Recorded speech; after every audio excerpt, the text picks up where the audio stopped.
Hello दोस्तों, good morning. और कैसे हैं आप लोग। मैं आशा करता हूं कि आप लोग अच्छे होंगे और आने वाली यूपी बोर्ड एग्ज़ाम की तैयारी भी अच्छे से कर रहे होंगे। तो आज हम फिर से एक हिंदी टॉपिक लेकर आए हैं। ऑब्जेक्टिव मॉडल पेपर आप लोगों को मिलेगा। इसके आप लोगों को ऑब्जेक्टिव और जो वर्णनात्मक प्रश्न हैं वो आप लोगों को कंप्लीट कर लेने हैं, ताकि आप लोग यूपी बोर्ड एग्ज़ाम में अच्छे अंक ला सकें। और इसी तरीके की ऑब्जेक्टिव क्लासें पाने के लिए हमारे चैनल को सब्सक्राइब कर लें, ताकि हर वीडियो का नोटिफिकेशन आप लोगों के मोबाइल पर पहुंच जाए। तो वीडियो को स्टार्ट करते हैं। देखते हैं पहला क्वेश्चन क्या है हमारा। आप लोगों को जो मॉडल पेपर हमने दिया है हिंदी का, बहुत इम्पोर्टेंट है और आप लोगों को निर्देश कुछ दिए होंगे, आप लोग पढ़ सकते हैं। हमने पिछले कई वीडियो में आप लोगों को बता भी दिया है कैसे ओमार को भरना है और कैसे क्या होता है, सब करा दिया है आप लोगों को। और आपको जो पूर्णांक ऑब्जेक्टिव क्वेश्चंस का मिलेगा इधर, वो 20 नंबर्स का मिलेगा। खंड आम आपको जो है उसमें ऑब्जेक्टिव क्वेश्चंस मिलेंगे और खंड बा में आप लोगों को वर्णनात्मक प्रश्न करने होते हैं।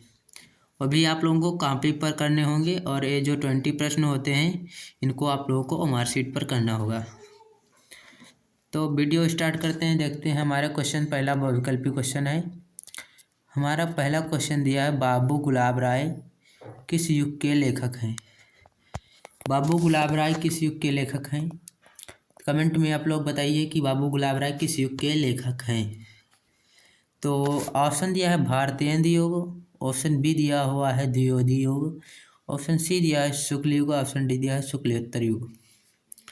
तो इसका जो राइट आंसर होगा, बाबू गुलाब राय द्विवेदी युग के लेखक हैं, इसका राइट आंसर होगा। और जो नेक्स्ट क्वेश्चन हमारा है क्वेश्चन नंबर 2। क्वेश्चन नंबर हमारा 2 है, चिंतामणि किस विधा की रचना है। चिंतामणि रचना है, उसकी विधा बताना है। ऑप्शन ए दिया है निबंध, ऑप्शन बी दिया हुआ है कविता, ऑप्शन सी दिया हुआ है नाटक, ऑप्शन डी दिया हुआ है कहानी। चिंतामणि रामचंद्र शुक्ल द्वारा रचित जो रचना है वो निबंध विधा पर आधारित है। इसके लेखक हैं रामचंद्र शुक्ल। रामचंद्र शुक्ल जी ने जो चिंतामणि की रचना लिखी है, इनका रामचंद्र शुक्ल विधा निबंध होगी। नेक्स्ट क्वेश्चन जो है तीसरा नंबर क्वेश्चन 3 नंबर है। प्रश्न नंबर 3, गबन किस विधा की रचना है।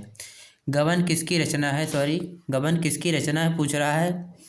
तो गबन जो रचना है किसकी, ऑप्शन ए दिया हुआ है मुंशी प्रेमचंद्र, ऑप्शन बी दिया है जयशंकर प्रसाद, ऑप्शन सी दिया है निराला, ऑप्शन डी दिया हरिकृष्ण प्रेमी।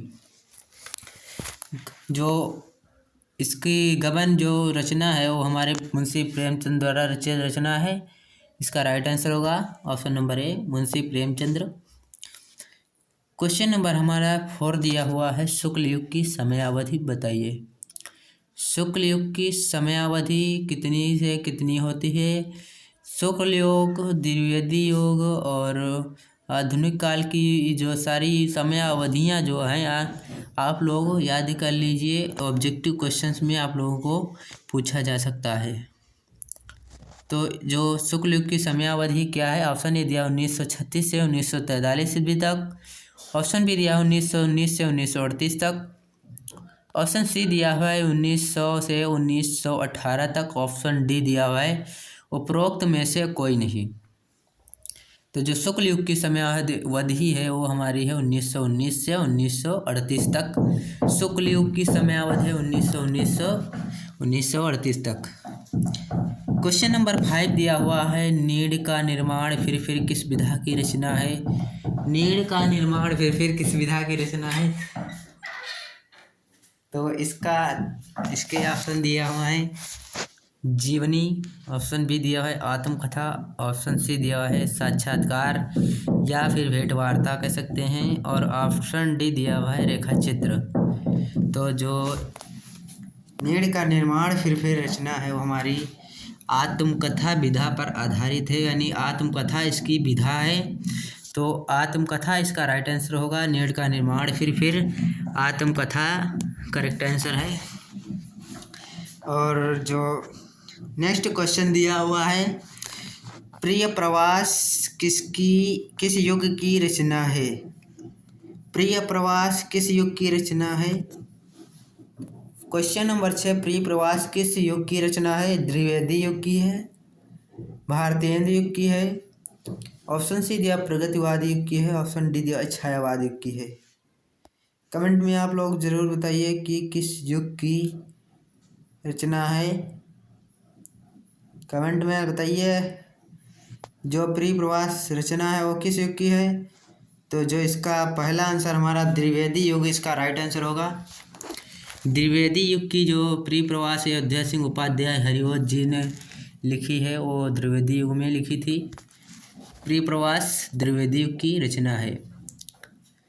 तो नेक्स्ट क्वेश्चन हमारा है, मधुशाला किसकी रचना है? मधुशाला कृति जो किसकी है लिखी वो किसकी है? ऑप्शन ए दिया रामधारी सिंह दिनकर, ऑप्शन बी दिया हरिऔध, ऑप्शन सी दिया है हरिवंश राय बच्चन जी, और ऑप्शन डी दिया सुमित्रानंदन पंत। मधुशाला रचना हमारे हरिवंश राय बच्चन द्वारा लिखित रचना है।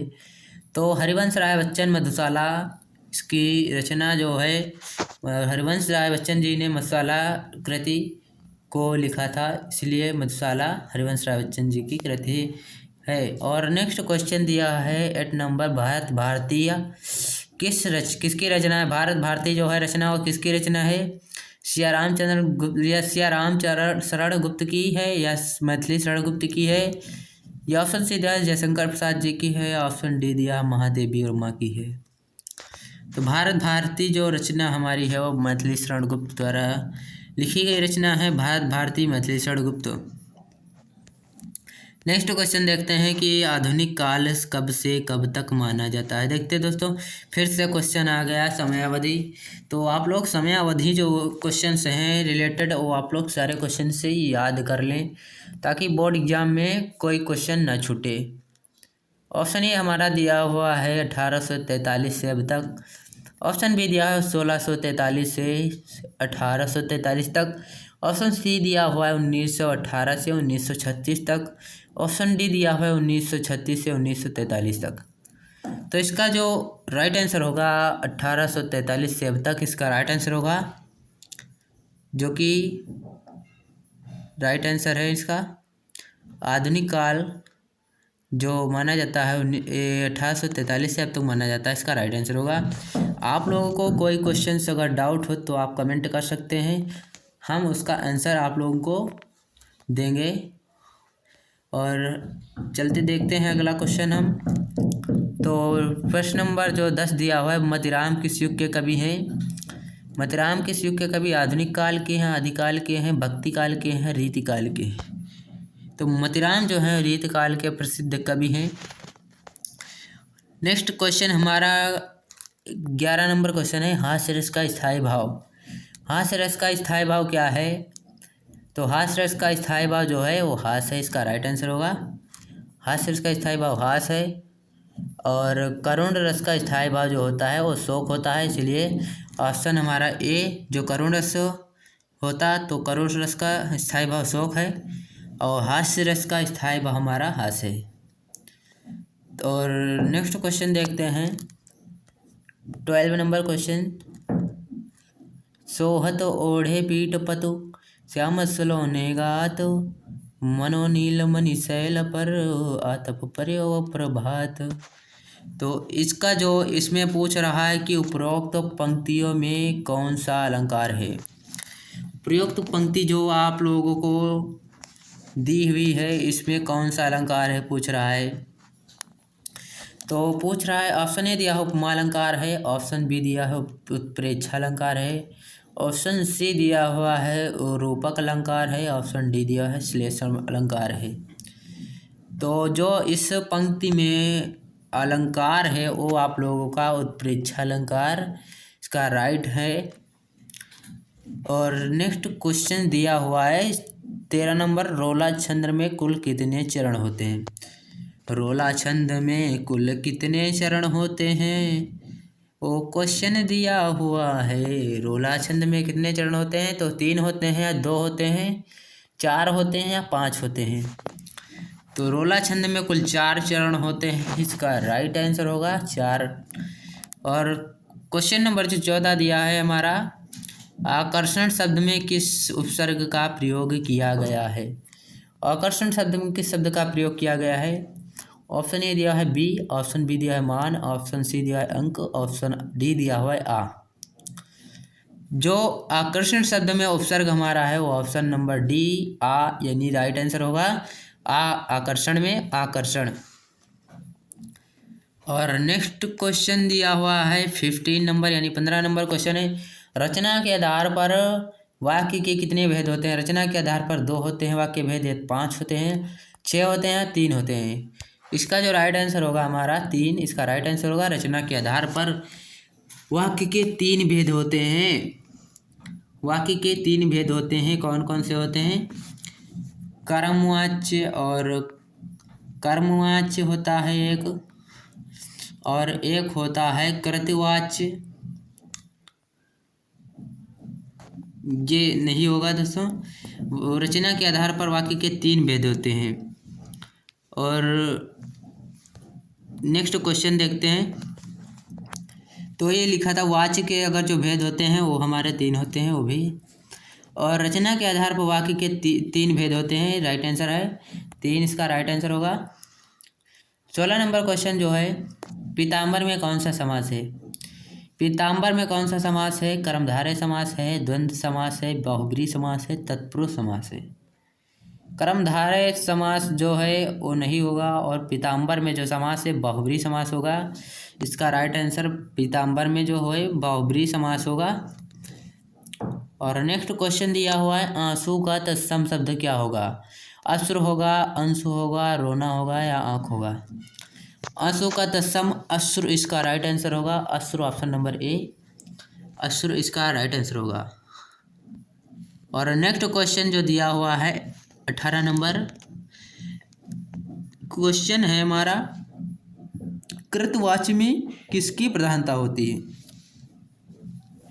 कमेंट में बताइए आप लोग, कृतवाच्य में किसकी प्रधानता होती है? कर्ता की, कर्म की, भाव की प्रधानता, या इनमें से कोई नहीं?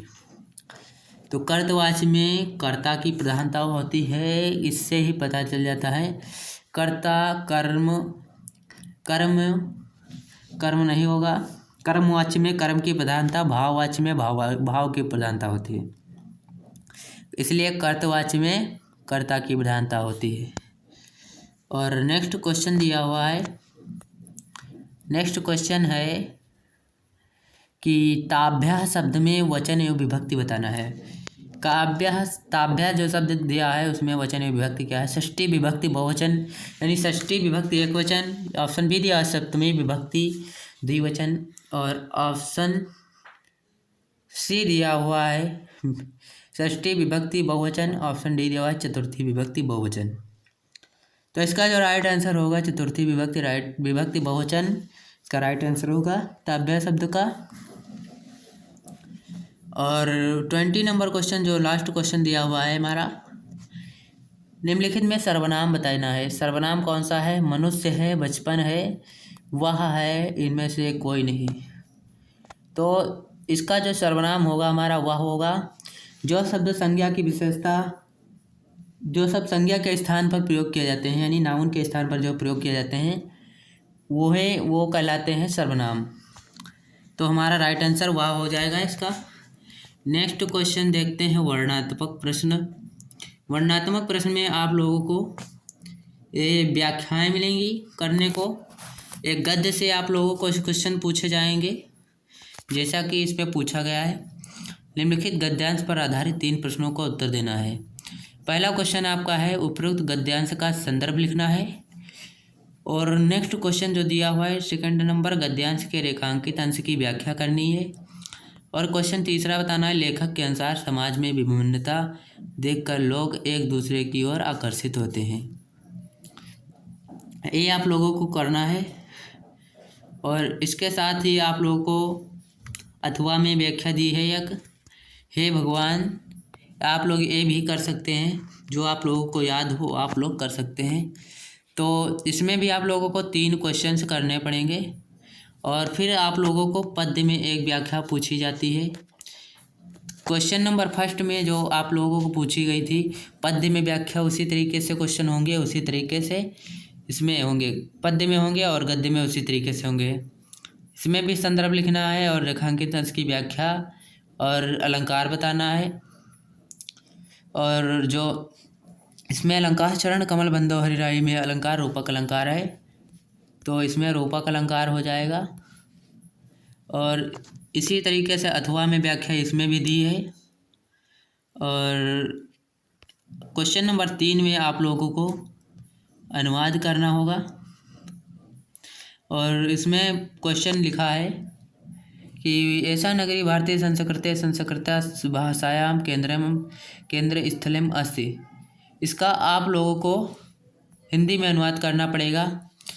और इसके नीचे भी अथवा में व्याख्या दी हुई है और जो आप लोगों को ये मिलेगा वो 5 नंबर में मिलेगा। और इसी तरीके से आप लोगों को अथवा में एक श्लोक मिलेगा, उसका आप लोगों को अनुवाद करना है। इस तरीके से कुछ दिया होगा आप लोगों को। अथवा में दोनों दिए होंगे, आप लोगों को उसका उत्तर लिखना है, संदर्भ भी लिखना है, संदर्भ सहित इसका अनुवाद करना है। और क्वेश्चन नंबर 5 में आप लोगों को अपने पठित खंडकाव्य के आधार पर निम्नलिखित प्रश्नों में से किसी एक का उत्तर देना होगा। इसमें आप लोगों को जो करना होगा, मेवाड़ मुकुट आप लोगों को लिखवाया होगा। डिस्ट्रिक्ट के अनुसार ये सब होता है, इसीलिए मेवाड़ मुकुट आप लोगों को सीतापुर में चलता है, इसीलिए मेवाड़ मुकुट में आप लोगों को क्या करना है, मेवाड़ मुकुट खंडकाव्य के द्वितीय सर्ग लक्ष्मी का सारांश लिखना है। और क्वेश्चन सेकंड में आप लोगों को क्या कहा गया है, मेवाड़ मुकुट खंडकाव्य के आधार पर दौलत का चरित्र चित्रण करना है। एक क्वेश्चन आप लोगों को करना होगा। मेवाड़ मुकुट आप कर रहे हैं तो मेवाड़ मुकुट का पहला क्वेश्चन करें या सेकंड क्वेश्चन करें, एक क्वेश्चन करना होगा। और क्वेश्चन नंबर 6 जो है उसमें आप लोगों को गद्यांश की एक व्याख्या आप लोगों को करनी होगी। किसी एक लेखक का जीवन परिचय लिखना होगा। इसमें दिया हुआ है डॉक्टर राजेंद्र प्रसाद, जयशंकर प्रसाद और आचार्य रामचंद्र शुक्ल। और पद्य में इसी तरीके से आप लोगों को दिया होगा, किसी एक कवि का जीवन परिचय लिखना होगा, जैसा कि क्वेश्चन में दिया हुआ है। गोस्वामी तुलसीदास, सुमित्रानंद पंत जी, महाकवि सूरदास, जितने भी जीवन परिचय हैं आप लोग उसको करेक्ट याद कर लीजिए। और क्वेश्चन नंबर 7 में आप लोगों को 1-2 नंबर का श्लोक पूछा जाएगा। अपनी पाठ्य पुस्तक में से कंठस्थ कोई एक श्लोक लिखना होगा जो इस प्रश्न पत्र में ना आया हो। इसके लिए आप लोगों को 2 अंक दिए जाएंगे। और क्वेश्चन नंबर जो 8 आप लोगों को पूछा जाएगा, उसमें कह रहा किन्हीं 2 प्रश्नों के उत्तर संस्कृत में दीजिए।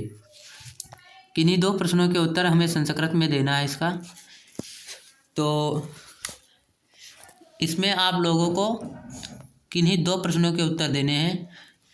क्वेश्चन दिया है भारतीय संस्कृत मूलम किम अस्ति। और क्वेश्चन नंबर 2 दिया है पुरुराजा का आसीत। पुरुराज कौन था, तो पुरुराज सिकंदर था। इसका राइट आंसर होगा सिकंदर। तो पुरुराजा सिकंदरा असित। और चंद्रशेखरा कौन सा, तो और क्वेश्चन नंबर 4 दिया है बीरा केन पूजते, तो बीरा बीरेण पूजते, इसका राइट आंसर होगा। और इसी तरीके से आप लोगों को क्वेश्चन नंबर 9 में जो पूछा जाएगा वो आप लोगों को एक विषय पर निबंध लिखना होगा, चाहे आप पर्यावरण संरक्षण के उपाय पर लिखना। क्वेश्चन नंबर 2 दिया है आतंकवाद कारण एवं निवारण सहित लिखना होगा। और क्वेश्चन नंबर 3 में जनसंख्या लाभ हानि, यानी जनसंख्या लिखना है और उसके लाभ और हानि लिखना है। और नंबर 4 पर जो है क्वेश्चन, उस पर नारी सशक्तिकरण पर निबंध लिखना है आप लोगों को। और ये जो पेपर है आप लोगों का बोर्ड पैटर्न पर आधारित है। इसी तरीके से आप लोग को क्वेश्चन मिलेंगे और इतने इतने नंबर पर भी मिलेंगे। और नेक्स्ट क्वेश्चन पर जो है प्रश्न नंबर 10 में पूछा जाएगा, अपनी विशेष रुचियों का उल्लेख करते हुए अपने मित्र को एक पत्र लिखना होगा और अथवा उत्तर मध्य रेलवे को एक शिकायती पत्र लिखिए जिसमें टिकट निरीक्षक द्वारा किए गए अभद्र व्यवहार का उल्लेख हो। आप लोगों को अथवा में मिलेगा, चाहे आप एक पत्र लिखना होगा और अथवा में या एक पत्र और होगा, आप लोग वो करना या करना। 4 नंबर में आप लोगों को पत्र मिलेगा। तो इसी तरीके का बोर्ड पैटर्न पर आधारित आप लोगों का पेपर होगा। आप लोगों को इस तरीके से पेपर मिलेगा। आप लोगों को अच्छी तरीके से हल करना होगा, जैसा कि हमने वीडियो में आप लोगों को बताया है। आप लोग इसी तरीके से हल करना। तो मिलते हैं आप लोगों को अगले वीडियो में, तब तक के लिए जय हिंद, वंदे मातरम। इसी तरीके की ऑब्जेक्टिव क्लास पाने के लिए हमारे चैनल को सब्सक्राइब कर लें और वीडियो को अंत तक ज़रूर देख लीजिए। और वीडियो पसंद आई हो तो अपने दोस्तों के पास शेयर अवश्य कर दें। तब तक के लिए मिलते हैं अगले वीडियो में। धन्यवाद।